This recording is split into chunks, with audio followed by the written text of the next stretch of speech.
काळ बदलतो, माणसं बदलतात, मात्र आईच्या प्रेमाची ओढ आणि रक्ताचं नातं कधीच पुसलं जात नाही।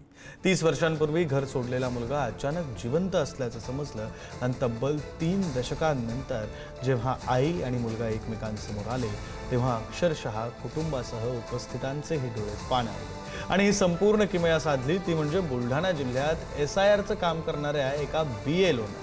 संपूर्ण प्रकार समोर आलाय बुलढाण्याच्या मलकापूर शहरामध्ये। सोलापूरच्या करमाळा तालुक्यातील नवनाथ गायकवाड तब्बल 30 वर्षांनंतर आपल्या कुटुंबाला सापडले।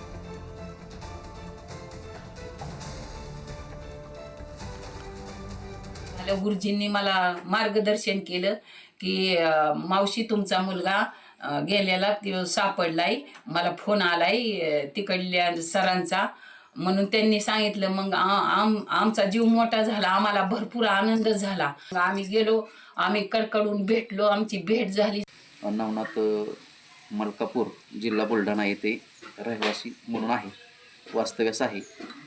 त्या मातोश्री इतक्या भावूक झाल्या, खूप रडल्या। माझा 24 वर्षापूर्वी मुलगा निघून गेला होता, त्याचा अजूनपर्यंत पत्ता नाही लागला आणि तुमच्या ह्या कार्यक्रमामुळे SIRच्या कार्यक्रमामुळे त्याचा पत्ता लागला। तो कुठे आहे ते आम्हाला समजलं आणि आम्ही त्या BLOशी कॉन्टॅक्ट करून स्वतः त्या रंजना गायकवाड, त्यांचा मुलगा अशोक गायकवाड, मुलगी लता कांबळे ह्या समक्ष त्या मुलाला भेटायला गेल्या आणि मायलेकरांची भेट झाली।